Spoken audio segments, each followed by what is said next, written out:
दिन शुरू हो जाता है। तो वो ब्रह्म मुहूर्त का समय जो है बहुत शुभ मुहूर्त होता है। ये 4 युगों में यह युग हम इसको कहते, अभी अभी पुरुषोत्तम मास गया है, आपको मालूम है ना, सभी को बहुत दान पुण्य करते, ये पुरुषोत्तम युग चल रहा है, पुरुषों में उत्तम बनने का युग, जबकि परमात्मा अवतरित होकर हमारे अंदर वो गुण शक्तियां वो वैल्यूज बढ़ रहे, जो आने वाली दुनिया में हम उन संस्कारों से देवी देवता के रूप में जन्म लेंगे। तो मनुष्य को देवता, ये हम लोग बैठ भी इसलिए लगाते, जैसा लक्ष्य वैसे लक्षण आएंगे हमारे अंदर।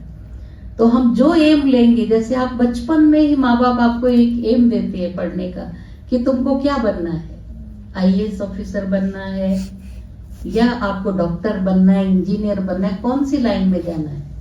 कभी कभी हम चूज करते हैं तो वो बोलते नहीं, क्योंकि एक हमने हमारे ही ईश्वरी विश्वविद्यालय में एक भाई बिजनेसमैन था, उसके बेटे को पायलट बनने का शौक था।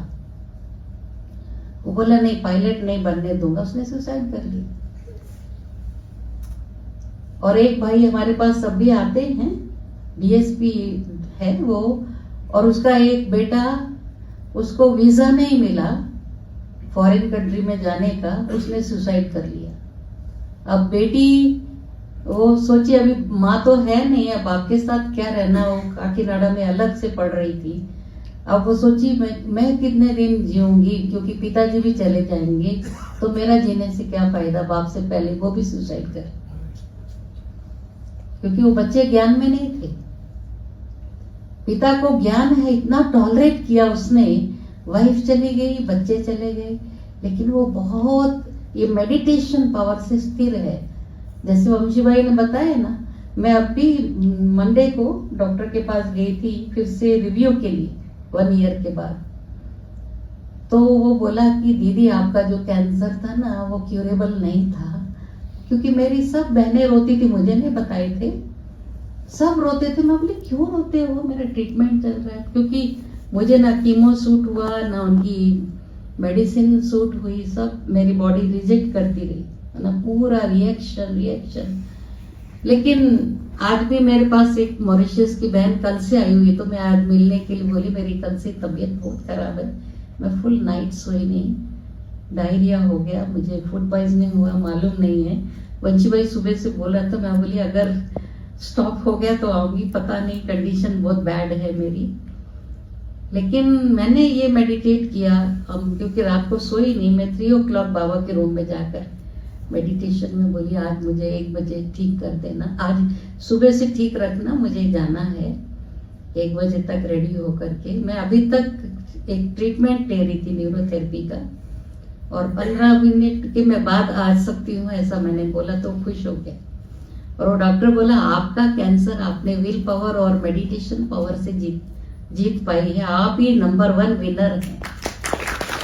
तो मेडिटेशन माना है पॉजिटिव थिंकिंग, क्योंकि हम आत्मचिंतन परमात्मा चिंतन करते, आत्मा में भी अगर अंदर आप देखो ना गुण ही गुण है। जैसे कोकोनट पर्सनालिटी बोलते हैं ना, कई लोगों को ऊपर से देखेंगे बड़े हार्ड होते हैं, आप उनको टच करके देखो, कोकोनट को आप तोड़ेंगे तो अंदर कितना वाइट निकलता है, और उसके अंदर जाते हैं तो वाटर है ना, अंदर पानी होता है ना, तो हम वो भी पीते हैं, और ये प्रसाद के रूप में या उसको चटनी बना के खाए, मजा लेते हैं ना, एंजॉय करते। तो कई बार हम सोचते बहुत ही हार्ड होगा ये तो, बाबा ऐसा लगता है इससे बात करना नहीं, आप उसको टच करके देखो, वो इतने इमोशनल हो जाते हैं।